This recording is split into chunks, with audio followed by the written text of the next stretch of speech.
Tengo un gran honor de presentar, evidentemente, a un artista estupendo, como todos probablemente sabemos y tendremos oportunidad de comprobar en el museo, pero a un científico de primera categoría. Y esto es lo que, con la belleza de las obras que salen de sus manos, a veces se nos olvida. Este hombre que tenemos aquí mide, observa y es capaz de ver en las manchas difusas de unas telas lo que ninguno de nosotros ve. Y como muy bien nos indicó el profesor Alfonso Sánchez Hermosilla, es capaz de devolvernos el cadáver que necesitábamos para estudiarlo. Por eso, de verdad, que debemos estar muy agradecidos a la labor ímproba que ha desarrollado el siguiente ponente, que es doctor en Bellas Artes, profesor titular de la Universidad de Sevilla, académico numerario de la Real Academia de Bellas Artes de Santa Isabel de Hungría de Sevilla y exdirector del Departamento de Escultura e Historia de las Artes Plásticas y, por supuesto, miembro eminente del equipo de investigación del Centro Español de Sindonología. Señoras y señores, con todos nosotros el doctor Juan Manuel Miñarro López. Adelante. Gracias.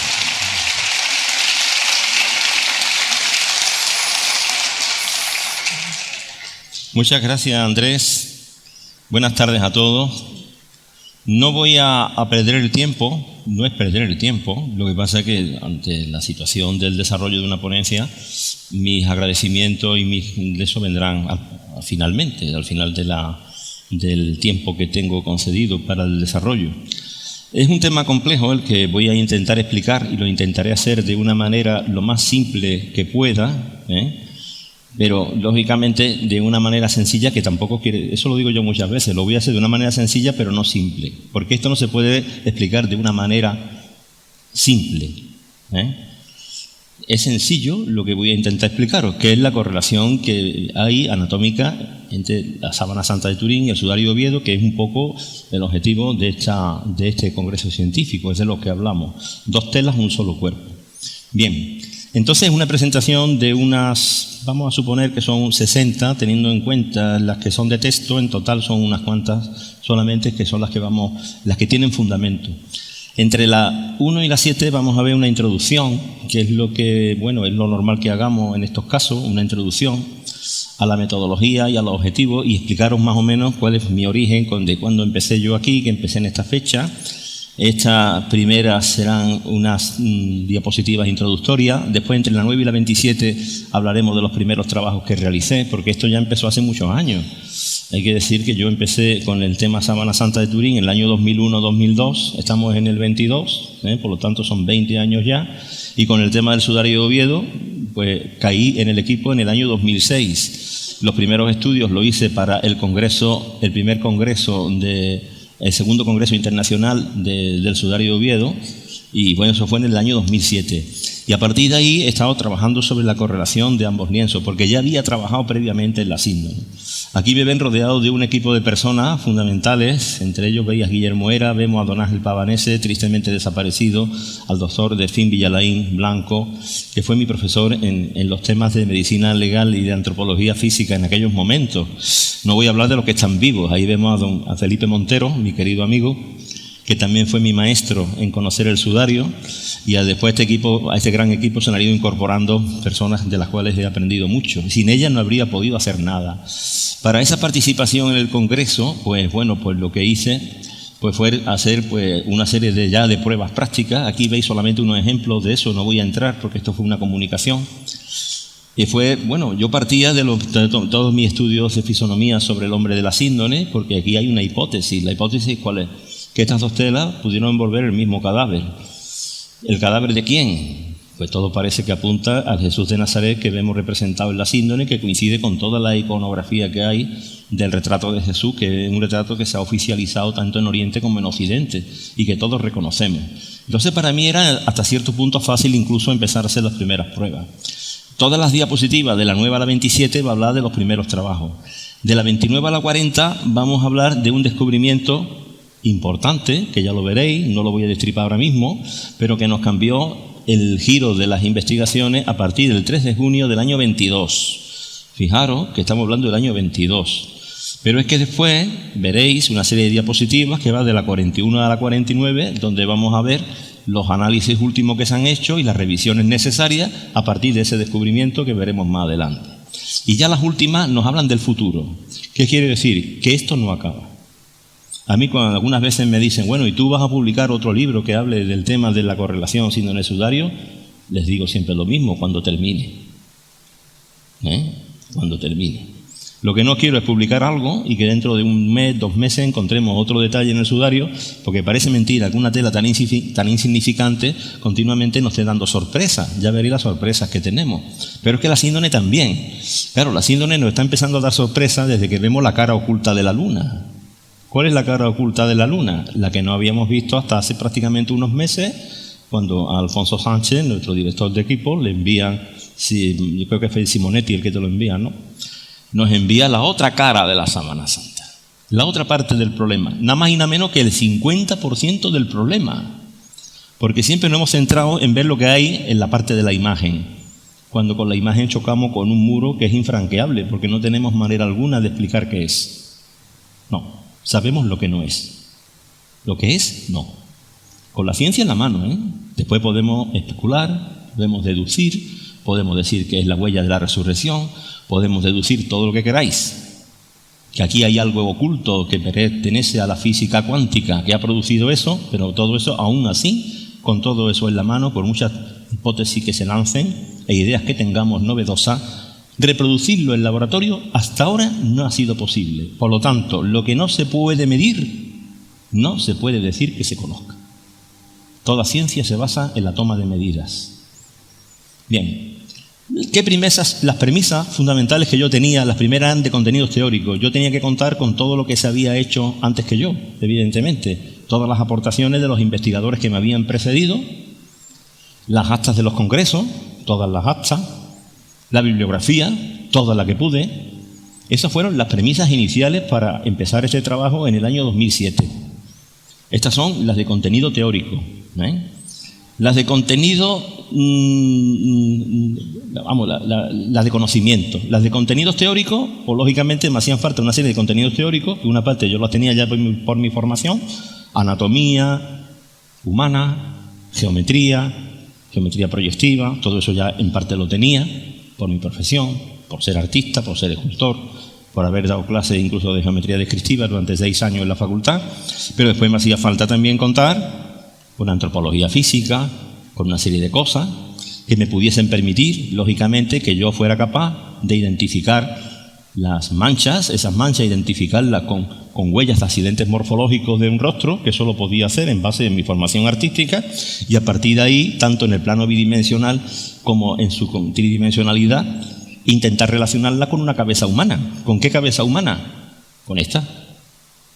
Y esa ya la tenía yo hecha, de alguna manera, porque era el estudio que había hecho de la representación del hombre de la síndrome allá en el año 2001. Ese retrato, que no sé si vosotros conocéis, pero que yo lo he divulgado francamente en muchos sitios, y que, bueno, lo veremos en el museo después, ¿vale? Hay que partir de ese rostro que aún no tiene y presenta ningún tipo de deformación, ni ningún tipo de contusión, ni nada. Después, las siguientes premisas eran a nivel metodológico.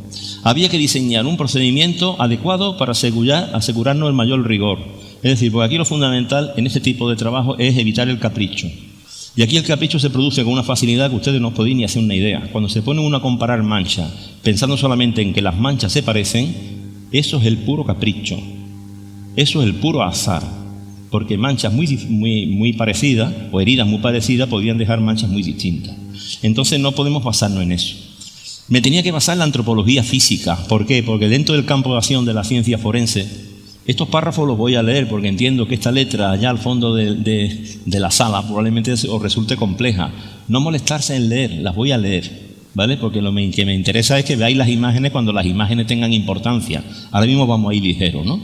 La antropología física dentro del campo de acción de la ciencia forense tienen como objetivo la identificación de personas vivas o muertas, analizando los rasgos somáticos faciales o corporales y los restos óseos.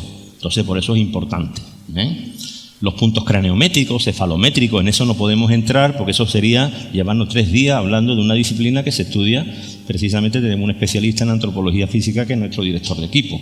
Bien, no vamos a entrar en eso. Lo siguiente, basarnos en unos procedimientos que nos permitan el poder analizar el parecido, las evidencias, las características que comparten estos dos lienzos. Y para eso, una de las mejores metodologías son las superposiciones fotográficas. La superposición fotográfica atribuida a un mismo individuo, cuando no existen restos materiales, es una técnica confiable que es muy útil para realizar exclusiones, fundamentalmente para exclusiones, pero que también pueden dar lugar a identificaciones positivas si se observan y se cotejan características únicas verificables mediante un número importante de puntos característicos, que son los que en un momento determinado pueden llegar a adquirir valor probativo. Eso ya después las conclusiones veremos, y podemos poner el ejemplo de la dactiloscopia, es decir, se busca una serie de puntos característicos en una huella digital. No vamos a encontrar el 100% de los puntos característicos, pero encontraremos un porcentaje elevado. Probablemente pueda ser un 99,99 o potentemente pueda ser un poquito menos, pero en el momento que los sistemas judiciales que hay por ahí nos dicen a mí con 12 puntos me bastan o a mí con 8 puntos me basta, a este tío lo tengo yo identificado por este fragmento de huella y ese tío va a la cárcel. Vale, eso lo digo porque después va a ser interesante cuando lleguemos al final de la charla. Y sobre todo cuando después, desde el punto de vista de la matemática, nuestro amigo Pedro ponga el broche de oro a lo que es lo que estamos haciendo. Aquí veis, por ejemplo, este tipo de cosas. Bueno, pasamos enseguida a otras premisas. Estas son las nivel práctico. Es decir, yo puedo tener claramente el contenido teórico, puedo tener los antecedentes, puedo tener la metodología, pero como yo no tenga materiales, instrumentos, como yo no tenga capacidad práctica de poner esto en marcha, no voy a ninguna parte.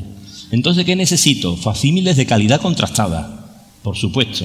No tengo casi nunca, y tenemos mucha dificultad, de tener acceso a los objetos originales. Esto, la dificultad es inmensa. Que se lo digan a un restaurador, que le traigan un cuadro de Velázquez durante 5 días, se lo quiten y ya no se lo puedan devolver nunca más, y que ahora tenga que, con los análisis que hizo, decir lo que ha encontrado allí. Es un obstáculo inmenso. Si no puede volver al original. Entonces lo importante era eso, después tener las suficientes capacidades de práctica, por tener modelos del natural, tener las herramientas posibles para estudiar todos los recursos que van a permitir que tengamos un nivel práctico que consigamos con ello desarrollar actividad. Aquí veis, por ejemplo, eso era el sótano del estudio, ha sido así durante unos pocos de años, con facsímiles, transparencia, con esquemas, con todos los procedimientos habidos y por haber para analizar por separado y después juntos esos dos elementos que teníamos ahí que poner en contacto. El número de puntos de evidencia se iban sumando con el paso de los años, pero claro, las dudas también. ¿Qué objetivos fundamentales persigue esta investigación? Bueno, estamos hablando de la correlación entre la síndrome y el sudario. Poner de manifiesto, este es nuestro objetivo fundamental. No venimos a convencer, no venimos a demostrar, no vamos a demostrar absolutamente nada. Lo único que queremos hacer es poner de manifiesto si existe o no existe correlación entre la información procedente del sudario de Oviedo con la procedente de la síndrome de Turín. A todos los niveles. Bien.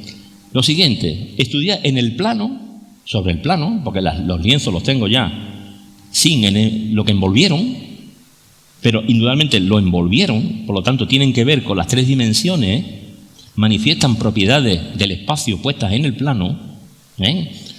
Estudiar las propiedades de ambos lienzos manifiestan en el espacio. ¿En dónde? Sobre el plano. Las manifiestan en el espacio, pero las estudiamos sobre el plano. ¿Por qué? Porque no tenemos el cadáver. Bien.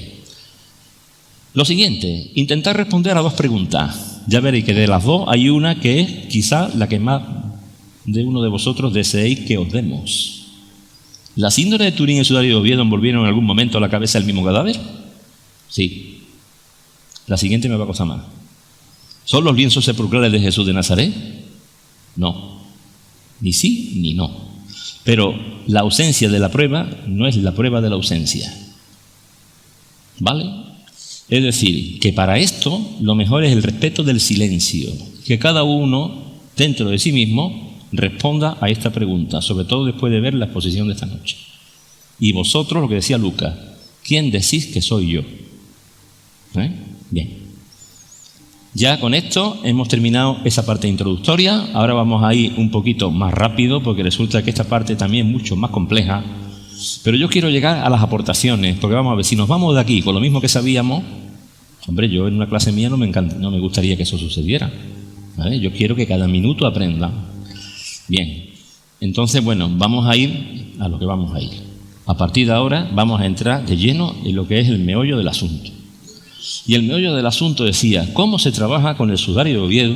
Aquí yo tengo uno pequeñito, como lo veis, con su agujerito, con sus pliegues, ¿eh? Hemos trabajado sobre esto, pero esto no es una tela, ¿eh? Esto sí que es un plano, cuidado, ¿eh? Entonces aquí las relaciones pueden ser cartesianas. Aquí las relaciones pueden ser cartesianas. En el espacio son convectivas. Son diferentes, pero son tan interesantes como las cartesianas. Porque 3 puntos que estén aquí en este plano van a seguir estando aquí, aunque yo esto lo lance al espacio y se convierta en una tela. Lógicamente, las distancias que hay entre ellos serán diferentes, pero cuando yo esto lo recupere y lo ponga otra vez en el plano, los puntos van a seguir estando ahí, no se me van a caer al suelo. ¿No? Entonces esa es la importancia que tiene lo que hacemos. Ver que esos puntos están a las mismas distancias, en los mismos lugares, en un lienzo y en otro. Lienzos que tienen historias diferentes, que han estado en sitios distintos y que esto no tendría por qué pasar. Que podría pasar por casualidad en 2 puntos, podría pasar por casualidad en 3 puntos, pero que pase en más de 16 puntos, en cerca de 20 y tantos puntos, y porque no hemos quedado parados en 2 partes nada más. Eso es lo complicado. ¿Cómo se trabaja con el sudario? Para empezar, con un buen facímil. Aquí tenemos la fotografía de un escáner de la superficie RI que se hizo en el año 2007, muy en Oviedo. La cuadrícula de la superficie RI, la cuadrícula esa en eje de abscisa y ordenada de 2 centímetros cuadrados. El calco que me hizo mi amigo Felipe del sudario de Oviedo, que para mí es lo que tiene un valor increíble, incluso mejor que las fotografías, porque las fotografías a veces, la escala, pues bueno, pues bien, es un facímil escala 1:1. Yo cuando lo he comprobado algunas veces con el calco de Felipe, me ha dicho una de dos, o Felipe ese día no tenía mucho pulso, que yo lo dudo muchísimo, o bueno, quiere decir que esta fotografía tiene unas aberraciones y tiene unas desviaciones provocadas por la óptica y no me cuadran. Bien. Una vez que teníamos ya los facímiles, lo primero que hay que hacer es atribuirle, y esto ya me han antecedido en personas importantes, entre ellos el doctor Ángel del Campo, francés, que localizó una serie de puntos, Acar, José Benítez Acar creo que fue también, en fin, todo lo que os he dicho antes. Es decir, yo no entro en esto sin ningún bagaje, entro con un equipaje lleno de datos, donde ya se han identificado una serie de rasgos y se han atribuido esa serie de rasgos, y yo después los he intentado verificar, los he intentado corregir, he intentado ampliarlo. Entonces, con el equipo trabajando, o sea que no es una cosa mía sola, que va, todo lo que yo hago enseguida pasa por el filtro de mi director y por el filtro de los demás del equipo que tienen algo que decir en el asunto. El caso es que lo primero es atribuir qué inclinación tiene, dónde está verdaderamente el eje de simetría del rostro, lo que se llama el plano medial, lo que nos dividiría la cara en 2 partes simétricas. Normalmente tenemos simetría bilateral, y digo normalmente porque no es geométrica, por eso se pueden reconstruir los hemirrostros, pueden reconstruir retratos distintos de la misma persona, ¿vale? Pero bueno, tenemos los datos suficientes para saber que la inclinación era esta. A partir de ahí podemos trazar los planos siguientes, que son los perpendiculares, los transversales, y esos planos, tanto los que son en el sentido vertical como los que son en el sentido horizontal, ellos contienen los puntos cefalométricos o craniométricos, que es una planimetría que se hace en el espacio de una cabeza humana, que tiene una relación directa con ciertos accidentes topográficos que sabemos que no cambian de sitio, porque son elementos de la topografía del cráneo que están donde tienen que estar. Muy bien. Entonces, a partir de ahí, también podemos estudiar la dirección de la gravedad que afecta a esas manchas, que sabemos que hay una parte de esas manchas que se producen según la mancha y el ángulo que se pueda trazar ahí, como la bisectriz de la mancha, nos dice que la dirección de la gravedad en el caso de la síndrome fue cambiante porque estaba vivo, en parte cuando tuvo sangrado vital, y en el caso del sudario ya hay 2 posiciones, una que lo sitúa en posición vertical y la sangre es afectada por la vertical según una dirección determinada, y después hay otra que parece ser que ya el cadáver abandona la posición vertical y se encuentra en decúbito prono lateral derecho. Bien, esa es la dirección de hipótesis de dirección de la gravedad. Inclinación del plano medial del eje de simetría del rostro, lo tenemos ahí, y la dirección de la gravedad es un proceso que está en estudio y la inclinación del rostro está en 15 grados. Vamos a ver, digo que la dirección de la gravedad está en estudio porque en el sudario de Oviedo no tenemos hilos de sangre, no tenemos trayectoria única, tenemos unas manchas que se comportan evidentemente en función de la topografía, se mueven por la topografía del rostro, donde hay depresiones, lógicamente, donde hay salientes no, donde hay depresiones sí, pero influida por la gravedad, nunca influida por otra cosa. Por un lado topografía y por otro lado gravedad. Entonces, claro, eso nos puede decir, nos puede intuir qué dirección tendría la gravedad en ese momento en el que está manando ese líquido que sale por las fosas nasales, por la nariz, etcétera, etcétera, que ha sido bien descrito por Alfonso esta mañana. Pero eso para mí no es un tema importante. Si aquí hubiera hilos de sangre, tendríamos una trayectoria para medir la dirección de la gravedad en cada caso, pero no la tenemos. Bien, en base a esto, situar los puntos cefalométricos. Se llaman cefalométricos cuando se hablan de cabeza no esqueletizada, craniométrico cuando nos referimos a cráneo. Aquí suponemos que lo que tenemos no es una cabeza esqueletizada, sino que tiene pelo, barba, bigote, melena, etcétera, etcétera, etcétera. Todas sus características completas. Como el hombre de la síndrome, exactamente igual. Partimos de que puede ser el mismo. Entonces, una vez que tenemos el eje medial, se sitúan primero los puntos que son impares. En ese sentido, se pueden situar en el sudario de Oviedo perfectamente una vez que hemos establecido esos puntos de referencia gracias precisamente al trabajo de los que nos han precedido. A partir de que tenemos ya situados los puntos esos fundamentales, también podemos trazar las líneas transversales para situar los puntos impares. Y eso se hace con reglas y medidas. Hay distancias. Sabemos que la oreja de una persona se sitúa a una distancia determinada de los puntos cefalométricos que están en el rostro. Y esa distancia se puede medir perfectamente. Yo para el congreso, el segundo congreso, utilicé de modelo a mis alumnos de tercero de procedimiento de Bellas Artes. Elegí entre los dos grupos, tenía 50 modelos. Y a esos 50 modelos, preferentemente de varones, le tomé medidas con las cintas antropométricas que yo tracé para el caso de los puntos que fueran en el eje sagital o vertical y los que fueran de los planos horizontales. Y bueno, y con eso pues estuve tomando medidas y eso me sirvió para, por ejemplo, al sudario de Oviedo situarle las orejas, como veis, es el riñón, que fue el punto que localizó el punto rígido, donde mi nariz no se mueve, la punta de la nariz sí, pero el punto este no. Eso nos lo ha explicado muy bien Alfonso esta mañana. Y al mismo tiempo, pues bueno, sabemos que la oreja derecha fue localizada por Guillermo Eras Moreno y Margarita Ordey en una de las manchas de la cara RD del sudario. Esa mancha estuvo en contacto con la oreja derecha y parece ser que entró por ahí la sangre y eso me sirvió a mí para determinar la posición de las orejas. Con lo cual estamos completando la información que no tiene el sudario de Oviedo. La tiene, porque el sudario de Oviedo tiene la información, la tiene así. Envolvió la cabeza así, ¿vale? Como un cilindro. La sábana santa lo hizo así, como si la cabeza fuera la botella.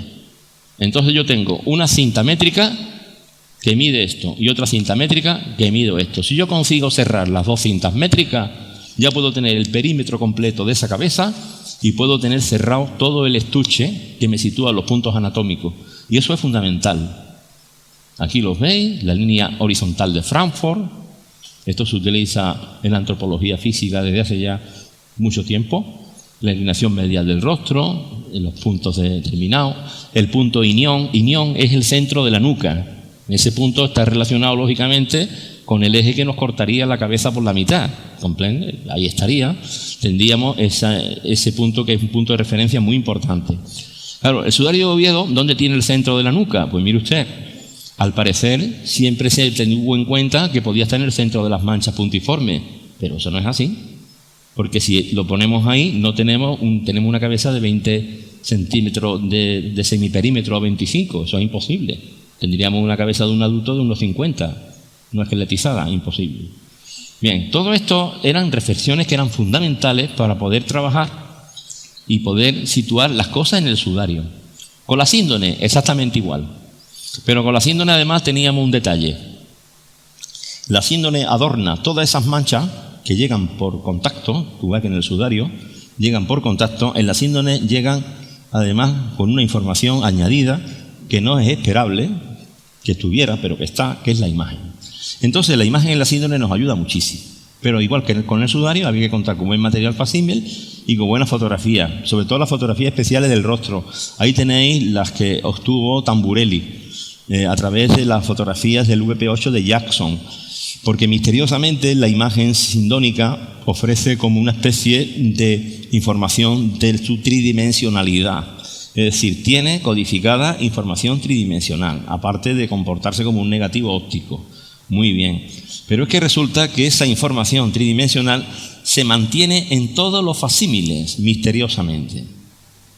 Se mantiene en todo, en los malos, en los buenos, en todo. Mejor en los buenos que en los malos. Lógicamente, y eso incluso a mí me ha permitido, como veis en esas imágenes, yo señalo aquí, tener fotografías en 3 dimensiones del rostro. Y eso lo hace un programa, eso no está forzado de ninguna manera, simplemente con una fotografía. Esa información es fundamental. Contar con el reverso y el anverso es fundamental, pero pasa que el anverso contamos desde hace poco tiempo. Pero en definitiva, nosotros hemos estudiado las manchas de sangre que están en contacto con los puntos maculantes. Esas se encuentran más en la parte interna de los tejidos, más que en la parte externa, que es por donde sale la sangre. Bien. En la síndrome además es muy fácil situar el eje medial del rostro, porque tenemos imagen, entonces hacer esto en la sábana santa es muy fácil. Situar los puntos cefalométricos en la línea vertical, facilísimo. Podemos medir y podemos situar todos los puntos impares, desde los que están en la cara hasta los que están en la nuca, todos. Y se pueden medir perfectamente y comprobarlo con modelos del natural. Y a partir de ahí, pues vemos que podemos colocarlos todos los puntos. Incluso cuando hacemos eso, podemos hacer una cosa que en la síndrome es imposible. Gracias al sudario de Oviedo, gracias a situar los puntos cefalométricos, podemos colocarle a la sábana santa las orejas, porque las tiene en donde son previsibles que estén, lógicamente. Por lo que quiera que sea, no tenemos información lateral del cuerpo del hombre de la síndrome ni de su cabeza, pero sin embargo tenemos esta información. El ilión está situado por ahí, ya tenemos los puntos pares, tenemos los puntos impares, podemos completar la formación anatómica lateral de la cabeza, porque en el sudario de Oviedo la tenemos, y ahora aquí ya pues tenemos también la información lateral en la síndrome. Ya estamos preparando el campo para poder hacer el contraste entre ambas telas. Se trazan ya a partir de ahí las primeras superposiciones entre transparencia y fotografía. Ahí estamos superponiendo transparencias del sudario con transparencias de la síndrome. Ahí veis la parte de la nuca, cómo las cosas se van disponiendo según los ejes anatómicos, no según las manchas. Yo primero pongo los ejes anatómicos y después compruebo qué ha pasado con las manchas. Eso es lo que hay que hacer, no al revés. Y a partir de ahí llegan los primeros resultados. Aquí veis los primeros resultados del año 2008, que esto ha cambiado a partir del año 22. Ha cambiado un poquito, pero muy poquito. Bien. Ahora, ya una vez que hacemos esto, pues hemos encontrado que hay una serie de cosas que coinciden perfectamente, pero como antes he dicho, una misma herida puede originar en 2 lienzos distintos manchas de sangre muy diferentes. Luego, las coincidencias nunca se deben de basar en la forma de las manchas, sino en que su posición es relativa en el plano y en las distancias que las separan. A partir de ahí empezamos con las superposiciones ya que van más en serio, porque ya no se cogen transparencia y fotografía, sino ahora fotografías directas, de uno y de otro. Y para eso hay que hacer una serie de operaciones para la correcta superposición. La primera, hay que ajustar la escala correcta de superposición entre los 2 lienzos, para que se puedan, lógicamente, comparar a la misma escala. La siguiente cuestión, ajustar la posición relativa de la fotografía. ¿Para qué? Para poder cruzar la información de una manera correcta. Por ejemplo, en la síndrome sabemos que es así, pero en el sudario podría ser así, podría ser así o podría ser así. ¿De qué manera es? Pues de la manera que es, de la que hemos estudiado antes, consiguiendo el eje de inclinación a través de la situación de los puntos cefalométricos. Se puede medir la inclinación de ese eje, pero aquí no importa, porque lo que importa es la línea, porque son las líneas que después vamos a hacer que se superpongan. A partir de ahí, como veis, tenemos la línea de situación vertical, aquí tenemos la referencia para la escala, aquí tenemos la referencia para la escala, aumentamos el tamaño de la foto hasta que los círculos estos se superpongan perfectamente. A partir de ahí desplazamos el sudario, lo movemos para que esta línea que aquí es oblicua coincida con esta otra. Ya tenemos riñón, riñón y tenemos ya esa línea de referencia. A partir de ahí ya podemos ver cómo se ajustarían estos temas. Aquí tenemos la zona occipital, el opistocranium, con el punto más prominente de la línea medial occipital, que es el ilion, y después tenemos aquí el riñón, extremo del hueso nasal, 15 grados de inclinación del rostro. Conclusiones provisionales. Esto en parte habéis visto esta mañana algo de esto ya. Entonces, como veis, son una serie de elementos que vamos combinando o que vamos comparando, que están a la derecha y a la izquierda. Por un lado tenemos la síndone, por otro lado tenemos el sudario, y vamos viendo que vamos encontrando una perfecta confluencia, una perfecta correlación entre lo que vemos en un sitio y lo que vemos en otro. Donde se supone que hay un edema en uno, hay un edema en otro. Donde se supone que hay una inflamación en uno, hay una inflamación en otro. Donde parece que falta pelo en uno, falta pelo en otro. Donde la nariz parece torcida en uno, está torcida en otro. Toda la morfología, incluso ensayando dibujos, claro que todo esto, claro, es gracias a los instrumentos del artista. Por eso aquí se habla también un poco de arte. Claro, yo intenté dibujar sobre un facsímil del sudario en transparente, dibujar un rostro. Claro, el rostro sale horrible, porque el rostro humano no es desarrollable, igual que una esfera no lo es. Porque si se desarrolla tenemos que aplastarlo, tenemos que deformarlo y tenemos que prácticamente destruir toda la armonía de un rostro. Nuestro rostro no permite el desarrollo, pero sin embargo se podría atribuir un desarrollo en función de las manchas que tenemos. A partir de ahí se puede hacer una superposición buscando la topografía. Las topografías coinciden perfectamente. Donde una sangre parece que no se desplaza porque hay un bollo. Curiosamente. Y a partir de ahí, eso lo hacemos también con la nuca. Esto está en fase de revisión. No voy a poner las transparencias que se están haciendo ahora porque no se han terminado todavía. Y aquí vais a ver ahora una superposición que es la que hacíamos anterior al año 22. Vais a ir viendo paso a paso cómo sobre la síndone se superpone el sudario con la correcta posición. Pero aquí hay una cosa que os voy a llamar la atención inmediatamente. Fijaros aquí lo que pasa. ¿Habéis visto que aquí hay un desplazamiento entre el agujerito del sudario y la mancha de sangre? Porque aquí no sabíamos que donde aquí hay un agujero en el sudario hubo una mancha de sangre. Y eso lo sabemos a partir del 3 de junio del año 22. Y a partir de ahí se puede hacer ahora, esto ahora se desplaza y esto ahora es cuando ya tenemos aquí la llave. Se puede decir que tenemos lo que nos faltaba para que eso fuera perfecto. ¿Habéis visto cómo no? Muchas cosas sí, pero otras no.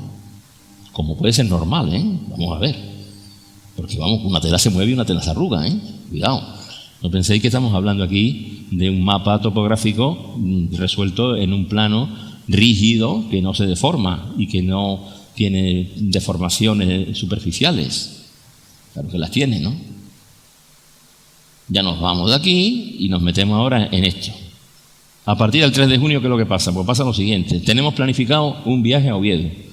Se va a hacer un control, aparte de asistir a la entrega del facsímil de la síndone, que ya nos comentaba Alfonso esta mañana, al arzobispo de Turín, de Oviedo, y al mismo tiempo, pues bueno, pues da una conferencia que me tocaba una tarde del día 3, que era el día, creo que fue el 3 cuando llegamos, es decir, era el 3 o el 4, el caso de una conferencia que se dio allí, a través organizada por el Ayuntamiento de Oviedo, sobre la correlación síndone-sudario. Bueno, pues antes de todo eso, resulta que aquí tenemos este agujerito.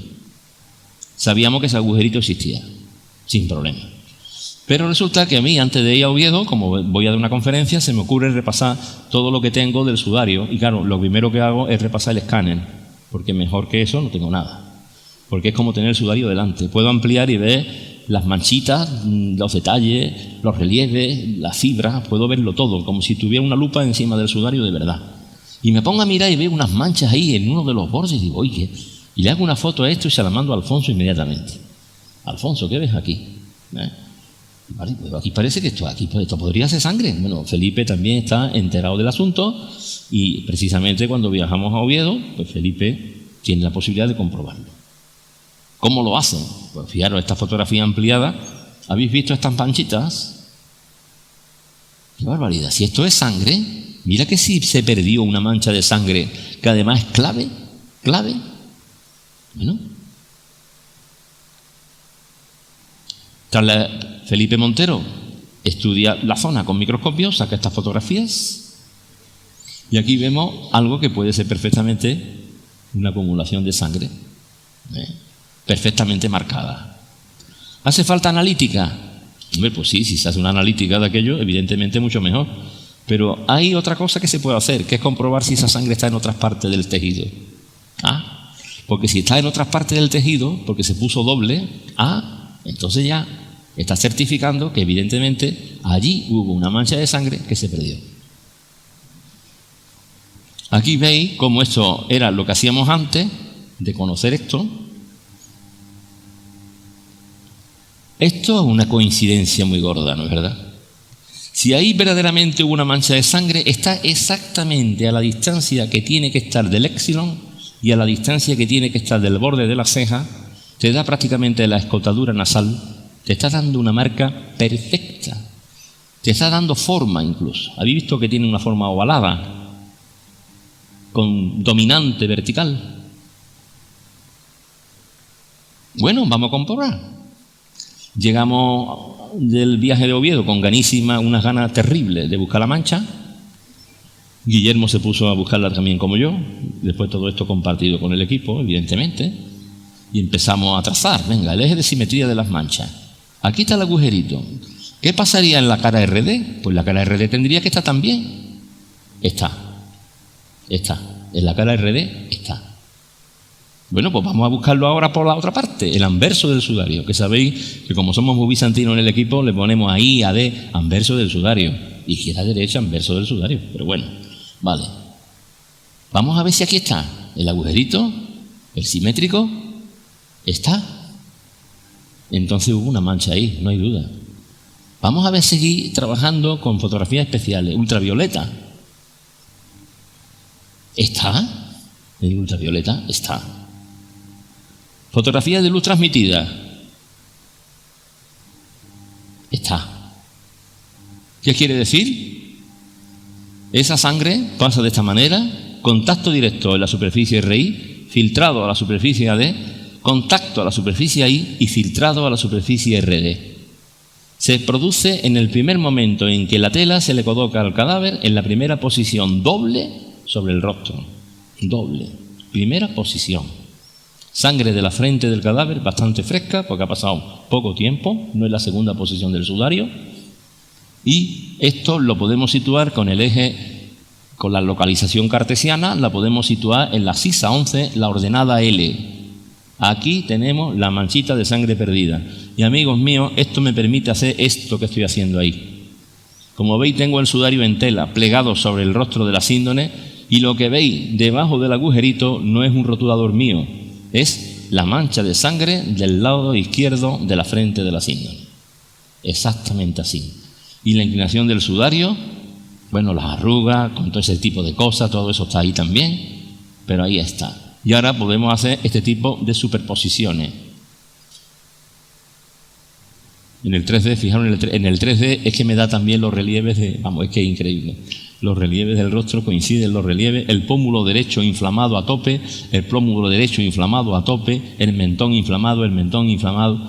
Y esto es una simple fotografía de un facsímil hecho en Turín, además impreso en lino y con una calidad extraordinaria, que fue parte de lo que se le entregó al arzobispo de Oviedo. Lo que pasa es que se le entregó toda la sábana completa, el reverso, por supuesto. El estado actual. Tenemos que revisar, señores, toda esta parte de aquí relacionada con la zona del rostro, y con la zona del rostro, ¿sabéis qué? Elegimos la frente. ¿Por qué? Luego lo explicaré un poquito más adelante. ¿Por qué se elige la frente? Porque tiene una geometría muy simple, porque no tiene pelo. Vamos a ver, es que estudié una parte que tiene pelo, el mentón con la barba, con el bigote, el pelo se mueve, ¿eh? Todos nos levantamos por las mañanas despelucados, seguro, ¿no es verdad? Entonces, lo que no suele pasar es que las orejas se nos cambien de sitio. Eso es una cosa que hasta ahora a mí no me ha sucedido jamás. Siempre por la mañana las tengo donde creo que las tengo que tener. Entonces, bueno, la nuca, pues bien, también es una parte convesa, tiene una convesidad, no tiene accidentes topográficos llamativos, y también se puede decir que es bastante estable, pero también se mueve porque tiene pelo, y las heridas están, lógicamente, con la cama de pelo por encima, lo que son las lesiones, ¿no? Pero bueno, lo primero es la cara. Venga, vamos a hacerlo a la frente, y la frente el rostro. Y ahora cogemos y ahí veis toda una serie de cuestiones. Lo primero es intentar buscar grupos de manchas características, grupos de manchas singulares, características. Y estos grupos de manchas los estáis viendo arriba y los estáis viendo abajo con las ampliaciones. Y fijaros, esos grupos de manchas coinciden perfectamente en uno y en otro, sin puntualizar todavía puntos, porque los puntos vienen para que después mi amigo Pedro trabaje. Pero esto es empezar a poner ahora, ya estamos como enfocando el problema, pero ahora queréis que lo enfoquemos más, venga, vamos a enfocarlos más. Ponemos marcadores. Entonces los marcadores es como la ley del punto gordo. El marcador tiene mucha dimensión, pero ya me está especificando lugares claves. Y ahora voy a intentar superponer los marcadores fotográficamente. Y cuando eso se hace, los marcadores están donde tienen que estar en ambas telas. Tienen que estar donde tienen que estar. A partir de ahí, mi amigo Pedro convierte eso en nubes de puntos, de elementos finitos, y a partir de ahí es cuando ya se puede hacer el análisis matemático, que sí que es demostrativo, porque sí que cuantifica lo que nosotros estamos observando. Eso lo cuantifica y la matemática demuestra. Bien, ¿por qué se elige la frente? Por una sencilla razón, por la convexidad. Y fijaros, si yo sitúo toda una serie de puntos en la frente, se ven muy poco afectados por la distorsión que se produce cuando esto después pasa al plano. Sin embargo, si eligiéramos el pómulo, el mentón, la punta de la nariz que se mueve, pues no, ahí no podríamos trabajar con nada. Hemos terminado con la frente. La nuca, más complicado. En la nuca tiene un pelo, tiene la coleta, que si tiene, bueno, vale, todo lo que queráis. Pero hay unas manchas que se parecen una barbaridad. Yo muchas veces pienso por qué Ricci, cuando fue en el año 65 a Oviedo, viendo solamente una parte que no entendió que veía, que se equivocó incluso, pero dijo 23,4 y ¡uy! Pero si no tenía que haber hecho eso, nada más tenía que haberle dado la vuelta y ver las nucas. Pero si yo tengo puntos puntiformes en la nuca y tengo puntos puntiformes aquí, eso ya me está situando a esas dos telas con el mismo cadáver, porque difícilmente voy a encontrar puntos puntiformes tan parecidos. Porque la cara, yo creo que en el sudario no entendió nada. De la cara del sudario no entendió nada. Él midió allí lo que le pareció, 23,4 y ¡uy! ¿Vale? Yo cuando vi el sudario por primera vez, lo que más me llamó la atención fue la nuca. Fijaros qué curioso, nada de la cara, porque yo cara no tengo. Pero en la nuca sí que tengo esas manchas puntiformes y tengo esa geometría de convexidad y tengo esa coleta que también la tengo en la síndone. Hombre, ¿qué más quiero? Después podré medir, podré demostrar con matemáticas, podré hacer lo que quiera, pero yo estoy encontrando nubes de puntos que son iguales, en lienzos que no tienen la misma historia, que están en lugares diferentes. La revisión crítica de la nuca, lo primero que pasaba era por el tema de situar el punto inión. Vamos, aquí hay un tema que hay que significarlo siempre bien. En la nuca hay pelo, no pasa como en la nariz. En la nariz podemos situar el riñón, el nación. Pero en la nuca, si buscamos el inión, puede ser que lo encontremos.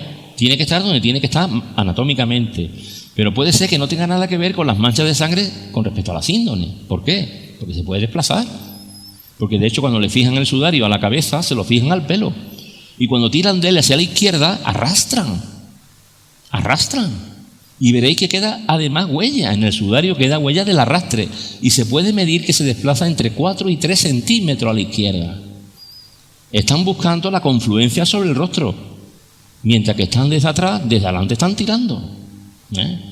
Bien, el caso es que en la síndrome, ahí tenemos el punto inión, está situado aquí, y al principio nos parecía que tenía que estar situado en las mismas manchas, porque estas manchas con estas, puñetas, esto parece que son de la misma etiología. Es decir, parece que manchas que tienen el mismo origen maculante, pero eso no tiene nada que ver con su posición después anatómica, porque se puede desplazar la tela. La herida no, pero la tela sí. Y sobre pelo más, ¿vale? Entonces, yo me acuerdo que con Alfonso decía, bueno, Alfonso, ¿tú qué crees? ¿Que en el sudario de Oviedo tiene que estar el inión aquí? Porque a mí me sale que tiene que estar más lejos, porque si no, el perímetro o semiperímetro que yo tengo es muy pequeño, y me sale una cabeza de 28, eso no puede ser, ¿no? Y Alfonso, muy sabiamente, me dice, no, Juan, vamos a ver, porque aquí tienes que tener en cuenta que el diámetro el perímetro de esta cabeza es una cabeza no esqueletizada, que tiene pelo, que tiene edema, que tiene chichones. Como no te salga entre 60 y 58, no hay nada que hacer. Efectivamente. Entonces aquí hay que atribuirle al inión una posición en un área amplia. No se puede determinar si es aquí, más para arriba, más para abajo. ¿Vale? Hemos quedado manteniéndolo ahí, pero a mí eso no me importa, porque lo que me importa es lo mismo de antes. Vamos a coger grupos de manchas características y cogemos los grupos de manchas que estáis viendo aquí. Yo aquí incluso le he puesto numeración, pero estos no son marcadores. Los marcadores vinieron después, y después de los marcadores vinieron los elementos finitos, los puntos, que son ya nubes de puntos de elementos finitos, que eso ya es lo que le corresponde a Pedro, y eso es lo que él ha situado, y eso es lo que él ha comparado, y eso es lo que él ha estudiado.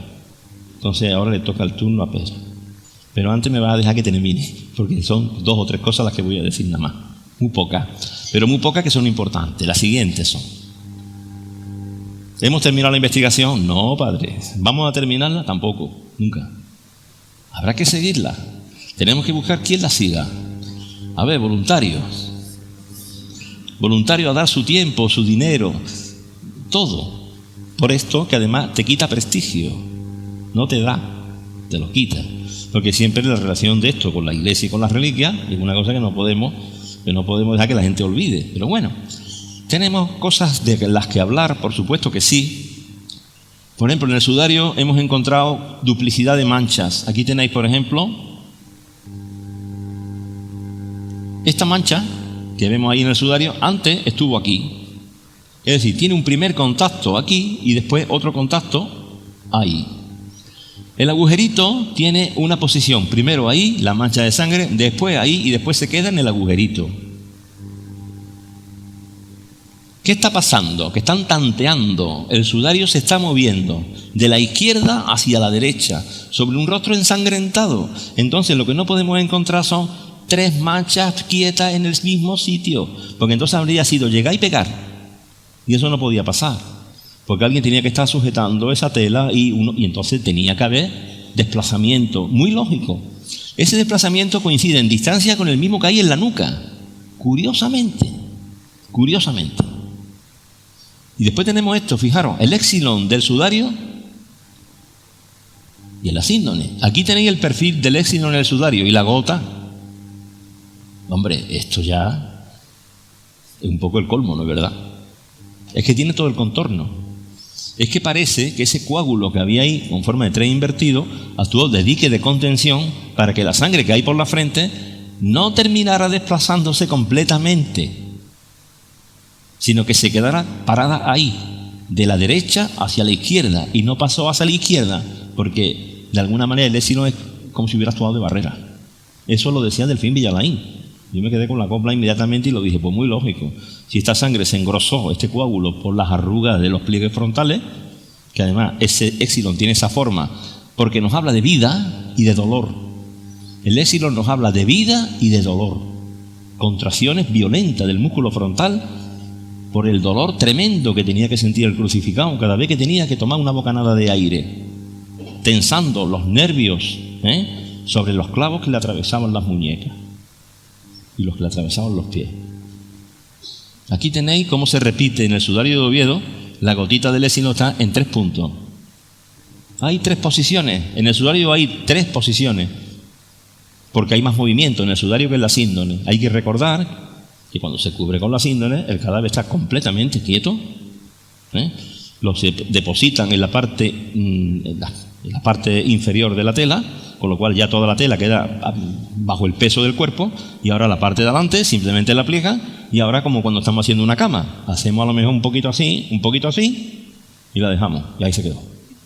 Eso de cinta, de envoltorio y de nada de eso no existe, aunque esa fue una cosa que defendía, porque me parecía que esa hipótesis de Jackson durante un tiempo podía tener cierto realismo, pero la verdad es que entonces la información que nos habría llegado en la sábana era otra. Las duplicidades son reveladoras de desplazamientos y movimientos, y esto nos habla de un naturalismo bárbaro, un naturalismo impresionante.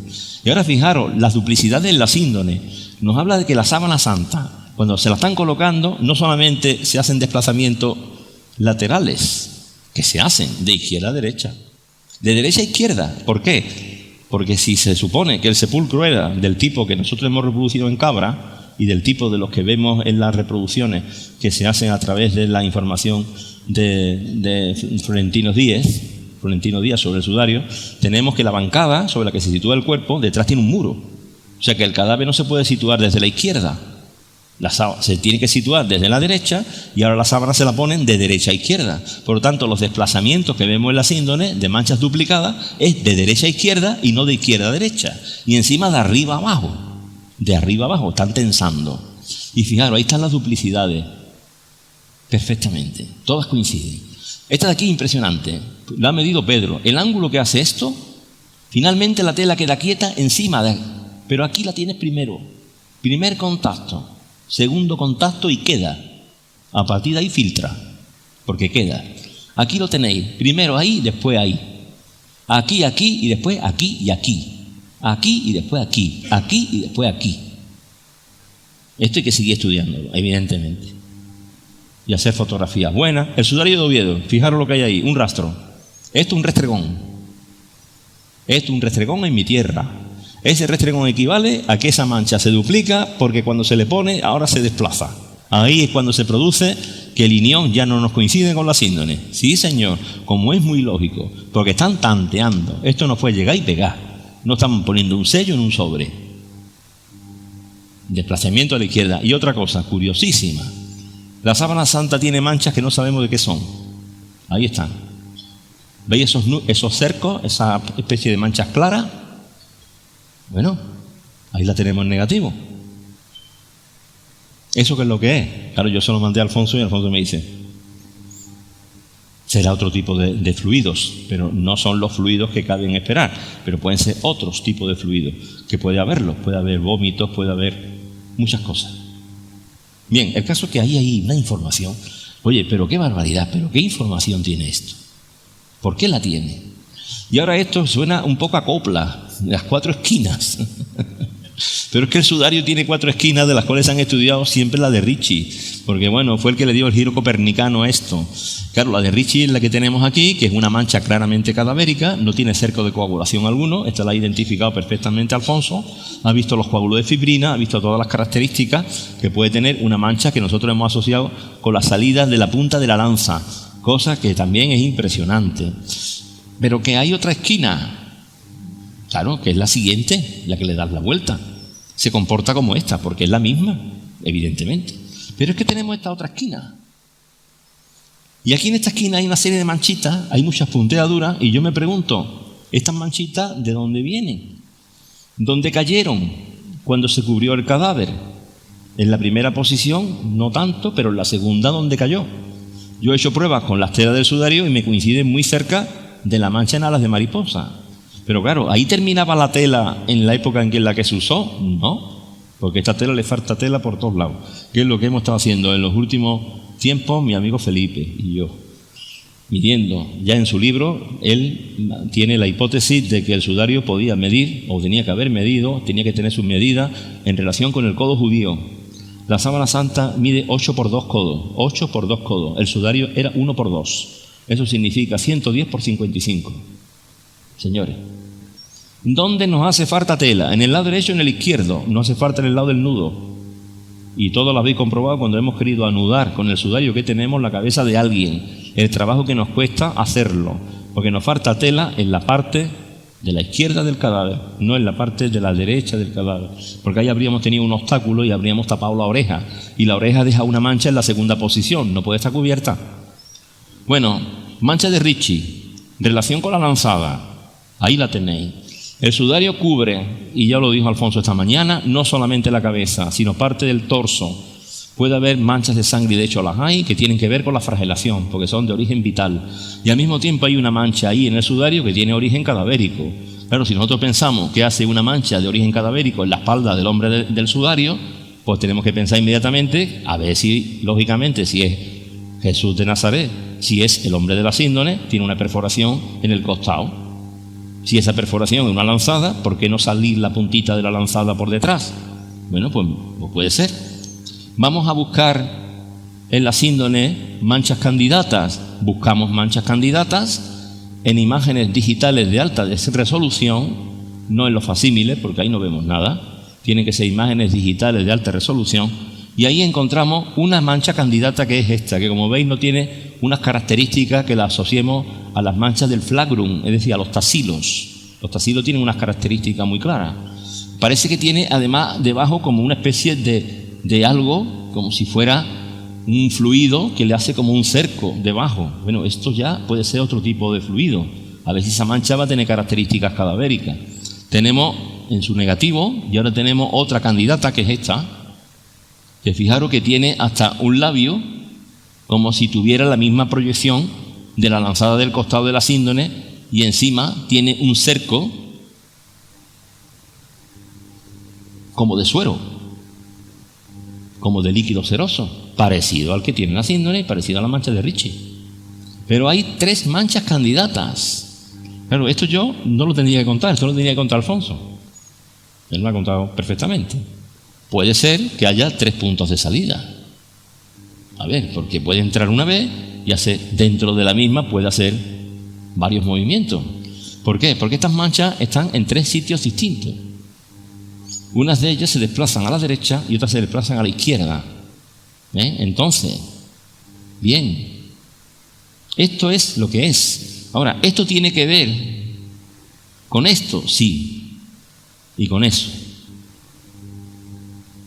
Con esto podríamos decir que tenemos otra evidencia más de que la sábana santa de Turín y el sudario de Oviedo, como veis, no estamos ya hablando de la cabeza, estamos hablando del cuerpo, y eso es muy importante. Y las medidas del sudario, pues aquí tenéis, según la hipótesis que estamos trabajando en ella, el tema del codo judío, el tema del 2x1 y el tema también de lo que Felipe ha estudiado en el sudario muy bien, que en su libro tiene claramente especificado. En la manera de tejer parece que hay 2 manos tejiendo que cruzan trama y urdimbre en una parte determinada del sudario, que va esta parte que tenemos aquí, desde este punto hasta este punto. El eje donde parece que se cruzan estaría por aquí, podría estar muy cerca del eje físico de todo el rectángulo. Este sería el eje de las manchas simétricas, como conocéis. Y este sería el sudario entero. Con una tela zinc, que yo ya la tengo construida, lo que pasa es que no me la he traído porque aquí no venía a hacer pruebas con ningún voluntario, el nudo se hace muy bien, Muy bien. Muy bien, muy bien. Es una hipótesis. Evidentemente seguimos trabajando. Y aquí tenéis las conclusiones. Si queréis os la leo porque creo que por ahí abajo no la vais a leer. Pero bueno, que las conclusiones son: la antropología forense es la especialidad de la medicina que se encarga de la identificación de restos humanos. La identificación positiva es posible si las características morfológicas halladas son únicas, siendo la mayoría de los casos una técnica muy sólida. Las técnicas de superficie fotográfica de las que nos hemos basado es un procedimiento que comenzó a utilizarse en la década del año 1880. O sea, fijaros aquí, las nuevas tecnologías no brillan por su ausencia. No, porque lo que no varía es el procedimiento, pero sí varían los métodos, los medios y la informática, el apoyo infográfico, etcétera, etcétera. Pero los elementos de referencia anatómicos se encuentran estandarizados. Eso, toda cabeza humana comparte lo que comparte la especie. Y las técnicas utilizadas básicamente no han cambiado, aunque sí los medios tecnológicos. El número de puntos controlados con las superposiciones de transparencia y de fotografía han reproducido durante el cotejo un número importante de coincidencias, sobrepasando con creces el número mínimo de puntos de evidencia que exigen la mayoría de los sistemas judiciales, entre 8 y 12. Por lo tanto, estamos en condiciones de decir que ponemos de manifiesto lo que ponemos de manifiesto por todo esto que hemos dicho, por las principales características morfológicas, por las proporciones del rostro, por las huellas singulares de algunas lesiones, por las superficies deformadas, por el número y distribución de las manchas de sangre. Todo ello, tras ser analizado en un conjunto verificado y superpuesto, nos ofrece una importante cantidad de coincidencias y, sin embargo, ninguna contradicción importante. ¿Qué es lo importante? No el número de pruebas, sino no haber encontrado en todo esto, y mira que llevamos tiempo, pues somos topísimos, pero no hemos encontrado ninguna contradicción. Y si hay una, es que una tela es del siglo VII y la otra es del siglo XIII, y entonces eso sí que es una locura, porque todos estamos hablando de un viajero en el tiempo. Bueno, ya está, ¿no? ¿Verdad? Por lo tanto, mediante una investigación podemos de manifiesto que tenemos serios motivos para pensar que la síndrome de Turín y el sudario de Oviedo envolvieron en algún momento la cabeza del mismo cadáver. Y por eso, con esta última foto me despido. Bueno, no me despido, yo nunca me despido. Evidentemente, espero no despedirme hasta...